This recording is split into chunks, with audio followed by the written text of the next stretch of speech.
أعوذ بالله من الشيطان الرجيم بسم الله الرحمن الرحيم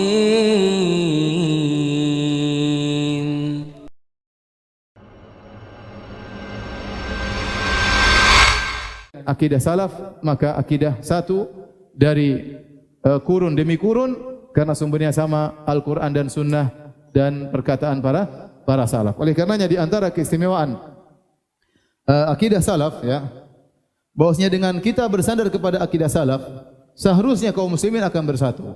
Para duat akan bersatu. Kita tidak bicara masalah fikih khilaf panjang lebar. Sejak zaman sahabat sudah terjadi khilaf masalah fikih, masalah akidah tidak. Ya, masalah akidah tidak. Oleh karenanya waktu Ibnu Taimiyah ditanya, "Kenapa tulisan Anda semua fokus tentang masalah akidah?" Kata Ibnu Taimiyah rahimahullah taala, adapun masalah fikih, kalau khilaf tidak ada masalah selama tidak menyelisih ijma', tidak boleh seorang disesatkan. Selama tidak menyelisih apa? Ijma'. Ini perkataan Ibnu Taimiyah rahimahullah taala. Selama tidak menyelisih ijma', maka tidak boleh seorang disesatkan. Tetapi kalau akidah maka mengantarkan kepada kesesatan. Penyimpangan dalam masalah akidah mengantarkan kepada kesesatan. Oleh karenanya kita lihat Syekhul Islam Ibnu Taimiyah rahimahullah taala, kebanyakan buku-bukunya tentang akidah. Dan semua ahlul bidah di zamannya dia bantah. Dan dia sudah berazam akan hal tersebut. Dia bantah Nasara dalam bukunya Al-Jawabus Sahih liman baddala dinal Masih. 6 jilid, ya. Bantah Nasara berapa jilid? 6 jilid. Dia bantah Rafidhah dalam kitabnya Minhajus Sunnah Nabawiyah 9 jilid, tebal begini. Kita baca judulnya saja capek, apalagi baca fahrosnya, catatan apa? Apa namanya? Fahros, ya. Daftar isi sudah capek, apalagi baca isinya. Ada lagi beliau tulis Dar'ut Ta'arudil Aql wan Naql. Menolak, ya, orang yang mempertentangkan antara akal dan dalil. Beliau tulis kalau tidak salah 11 jilid. Kata orang kalau baca buku itu isinya filsafat, bantah filsafat dan macam-macam, cepat tua, ya. Karena beratnya buku tersebut, ya. Kemudian seluruh buku-buku beliau, Iqtida' Shiratal Mustaqim, Mukhalafat Ashabil Jahim dan buku-buku yang lain, ya, seperti Bayan Talbis Jahmiyah. Beliau bantah Razi, ya, dalam kitabnya Aslul Taqdis, sekarang dicetak 8 jilid. Bayan Talbis Jahmiyah, ya. Ini tentang syubhat-syubhat masalah asma sifat. 8 jilid, subhanallah. Belum buku-buku yang lain, ya. Meskipun beliau dikatakan tidak begitu perhatian terhadap fikih, tapi ternyata pendapat beliau tentang fikih sangat banyak. Sampai Majmu' Fatawa 36 jilid, kebanyakan tentang fikih. Ya, itu padahal kata beliau saya tidak terlalu perhatian sama fikih, tapi ternyata perkataan beliau tentang fikih juga sangat banyak. Intinya di antara keistimewaan akidah salaf bahwasanya akidah tersebut sumbernya sama, ya, Al-Qur'an dan Sunnah dan perkataan para salaf, para sahabat, ya. Adapun ra'yu, pendapat, akal, maka ini ditinggalkan seluruhnya. Kalau kita menjadikan akal sebagai sumber akidah, maka akal siapa yang mau dijadikan sumber akidah? Seandainya akal semua orang cuma satu, mungkin boleh dijadikan sumber akidah. Itu pun tidak boleh, apalagi kalau akal ternyata al-uqul mutafawitah, akal itu bertingkat-tingkat. Kemudian dengan kita menjadikan berpegang kepada akidah as-salaf, ya, akidah Ahlus Sunnah wal Jamaah, maka kita akan menggabungkan Al-Quran dan Sunnah. Ya, karena setiap kita baca masalah akidah dalilnya apa? Al-Quran dan Sunnah. Beda kalau kita baca Ahlul Bidah, dia bikin statement tidak ada dalilnya. Terkadang dia bikin statement dalilnya Al-Quran dan Sunnah, dia takwil semua. Oh, ini maksudnya bukan begini. Oh, maksudnya bukan begini. Oh, maksudnya bukan begini. Akhirnya kita jadi ini kok begini, dalil kok diginikan semuanya, ya. Contoh sederhana. Dalil-dalil tentang Allah di atas sangat banyak, ya. Alfu dalil, kata 1000 dalil, kata Ibnul Qayyim, bal alfani, bahkan 2000 dalil tentang Allah di atas, terlalu banyak. Nah, kalau ini semua harus ditakwil, bagaimana penggabungan kita terhadap dalil? Ini 1000 dalil kita mau takwil semua. Oh, bukan maksudnya bukan begini. Oh, ini maksudnya bukan begini. Oh, maksud Nabi bukan begini. Oh, maksud Allah bukan begini. Sampai kapan kita mau begitu? Mana penggabungan kita terhadap Al-Quran dan Sunnah? Mana firman Allah Subhanahu wa taala, "Fa in tanaza'tum fi syai'in faruddu ila Allahi war Rasul." Kalau kalian berselisih tentang suatu, kembalikan kepada Allah dan Rasulnya. Sementara ada 1000 dalil depan kita, semuanya kita takwil. Oh, maksudnya bukan begini. Oh, maksudnya bukan begini. Oh, maksudnya bukan begini. Sementara Nabi tidak pernah mentakwil. Nabi berbicara Allah di atas di hadapan para sahabat, bahkan ada banyak orang Arab Badui dan mereka tidak bertanya-tanya dan Nabi tidak pernah menjelaskan takwil tersebut. Oleh karenanya orang yang pelajari akidah Ahlussunnah maka dia akan mengagungkan dalil Al-Qur'an dan sunnah Nabi sallallahu alaihi wasallam. Dan dia tahu bahwasanya akal harus tunduk kepada dalil tersebut. Kemudian juga yang ketiga, dia akan mengagungkan para salafus saleh. Karena dalil dari akidah Ahlussunnah wal Jamaah selain Al-Qur'an dan sunnah juga perkataan para salaf. Kita akan dapati akidah ditulis Imam Bukhari, akidah ditulis oleh Imam Ahmad, akidah ditulis oleh para salaf yang lainnya, ya. Oleh murid Syafi'i misalnya Al-Muzani, sehingga kita melihat ini akidah yang sangat luar biasa ditulis oleh para ulama terdahulu yang mensarikan dari Al-Quran dan Sunnah, mereka tuangkan dalam akidah mereka yang mereka tulis, sehingga mau tidak mau kita mengagungkan mereka karena kita tahu silsilah akidah kita ambil dari mereka ke Al-Quran dan dari sahabat, kemudian dari Nabi sallallahu alaihi wasallam, dari Al-Quranul Karim, ya. Tetapi kalau kita sudah tidak berpegang dengan akidah salaf, maka salaf ngomong gini, kita pendapat lain. Ya, imam ini bilang begini, kita milih pendapat yang lain, sehingga pengagungan terhadap sahabat, terhadap para salaf menjadi berkurang. Ya. Dengan meyakini akidah salafus saleh membuat kita mengagungkan dan mengikatkan diri kita dengan para sahabat. Ibnu Mas'ud berkata radhiyallahu taala anhu, "Innallaha nadhara fi qulubil ibad." Sungguhnya Allah melihat kepada hati-hati manusia. Fa wajada qalba Muhammadin khaira qulubil ibad. Maka Allah mendapati hatinya Nabi Muhammad sallallahu alaihi wasallam adalah hati yang terbaik.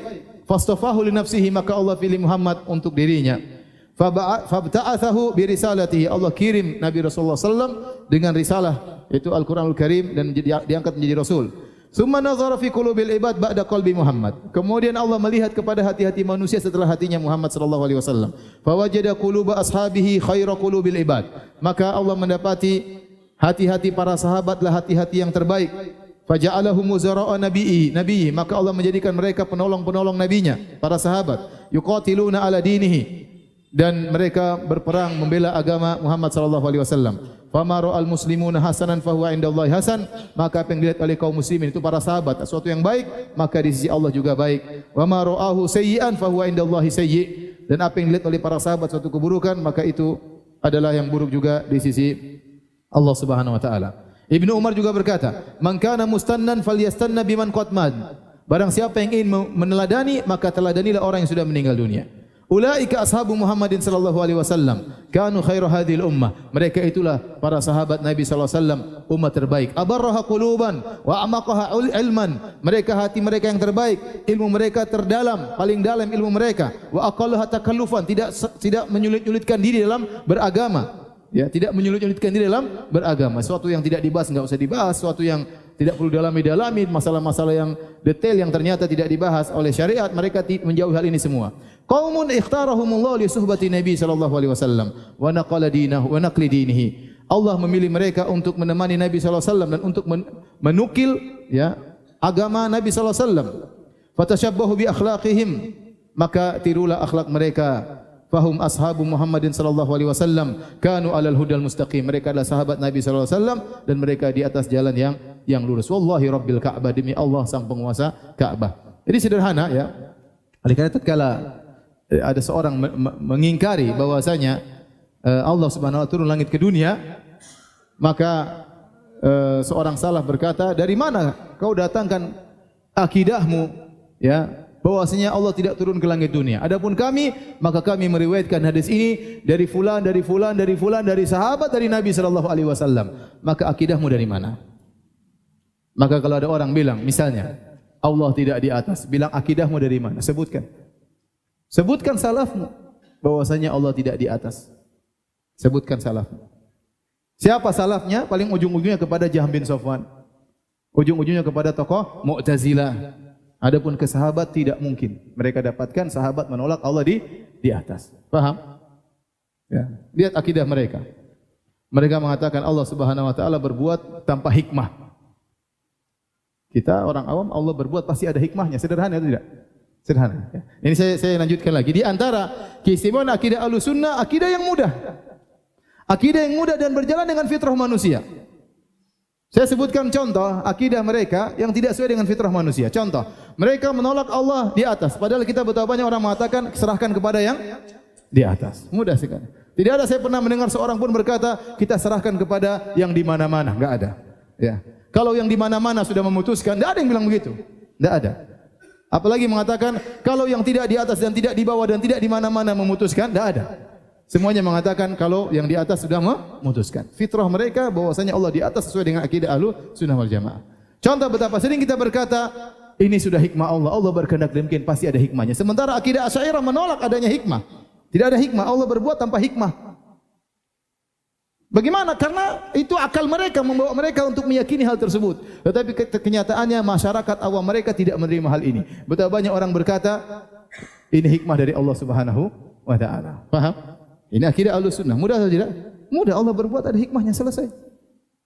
Kalau mereka Allah berbuat ada hikmahnya, berarti Allah ada keperluan. Kalau ada keperluan berarti bukan Tuhan. Tuhan tidak boleh punya keperluan. Kena syubhat ente.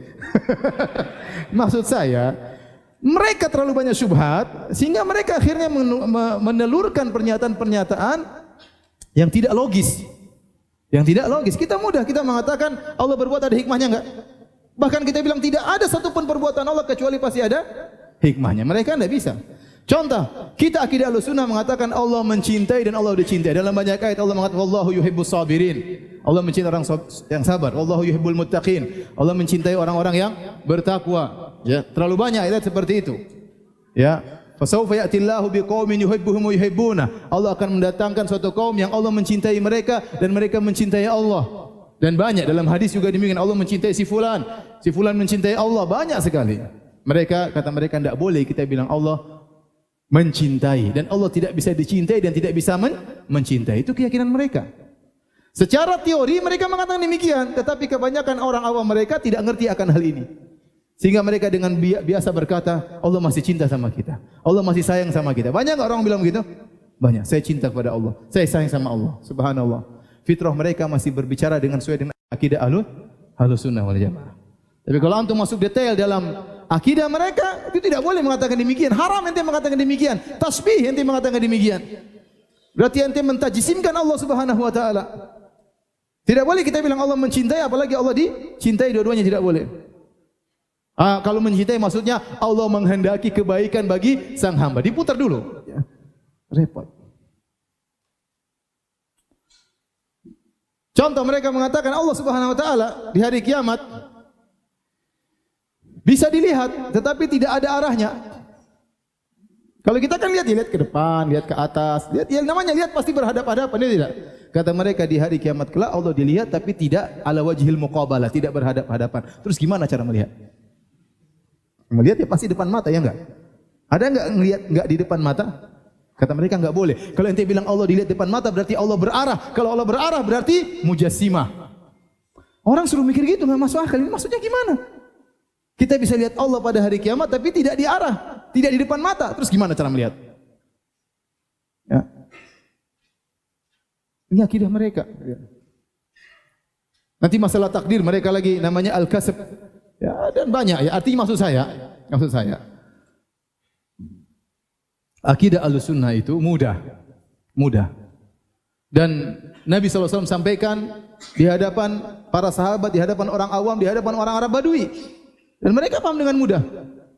Tidak jelimet, tidak susah. Tapi kalau antum ambil misalnya buku Asy'ariyah antum baca setengah mati antum untuk pahami. Saya tantang ente ambil buku Asy'ariyah ente baca. Berat. Ini maksudnya gimana? Sampai ada seorang ustaz ini disebutkan dalam buku mereka menyimpulkan, kata mereka, sungguhnya Allah itu yasma'ul mubsarat wa yubsirul masmu'at. Artinya bahasa Indonesia, sungguhnya Allah itu melihat yang didengar dan Allah mendengar yang dilihat. Antum paham enggak? Ini sampai. Kenapa? Karena mereka mentakwil sifat melihat dengan ilmu. Kata mereka Allah mendengar yang dilihat, maksudnya Allah mengetahui yang dilihat. Dan Allah melihat yang didengar, maksudnya Allah mengetahui yang didengar. Mereka takwil. Tidak ada namanya melihat, tidak ada namanya mendengar. Melihat maksudnya mengilmui, mendengar maksudnya mengilmui. Maka mereka bilang, boleh kita mengatakan innallaha yasma'ul mubsarat, sungguhnya Allah mendengar apa yang dilihat, wa yubsirul masmu'at, dan Allah melihat apa yang didengar. Kira-kira ini menghina Allah tadi. Itu mereka sampai dan itu waktu saya ke salah satu kota di luar Indonesia, ya, sampai ada yang cerita sama saya, Ustadz kita dengar ceramah seperti itu. Dan ini ada dalam buku mereka. Ini sulit mau kita Mau kita cerna ini maksudnya bagaimana? Ya. Apakah Nabi pernah mengajarkan demikian? Apakah Nabi pernah bilang sama sahabat, wahai para sahabat, sungguhnya Allah Maha mendengar apa yang kalian lihat. Sungguhnya Allah Maha melihat apa yang kalian dengar. Apa Nabi pernah ngomong gitu? Sederhana. Allah melihat apa yang dilihat, Allah mendengar apa yang didengar. Mudah atau tidak? Mudah. Demikianlah akidah Ahlus Sunnah wal Jamaah, mudah untuk dipahami.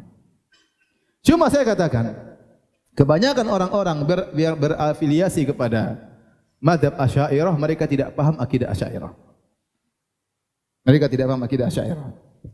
Tadi saya katakan, fitrah mereka masih lurus.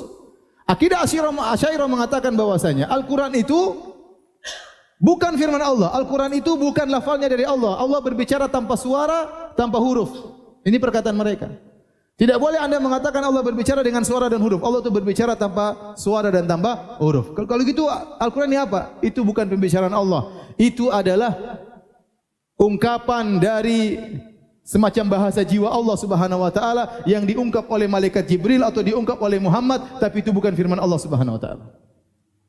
Antum bingung atau tidak? Bingung kan ya? Sementara orang awam mereka sangat mudah. Allah berfirman. Allah sudah bilang dalam Al-Quran. Sangat mudah mereka mengatakan demikian. Padahal kalau kita masuk dalam detail akidah mereka, tidak boleh ngomong demikian.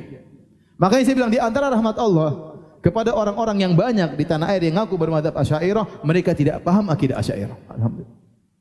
Kalau mereka paham dengan benar dan mereka konsekuensi dengan perkataan mereka, susah. Bahkan ada di antara mereka yang merasa paham, ternyata mereka tidak konsekuen dengan apa yang mereka yakini. Mereka tidak konsekuen dengan apa yang mereka yakini. Betapa sering mereka mengatakan, pasti ada hikmahnya. Pasti ada hikmahnya. Katanya tidak ada hikmah. Baik.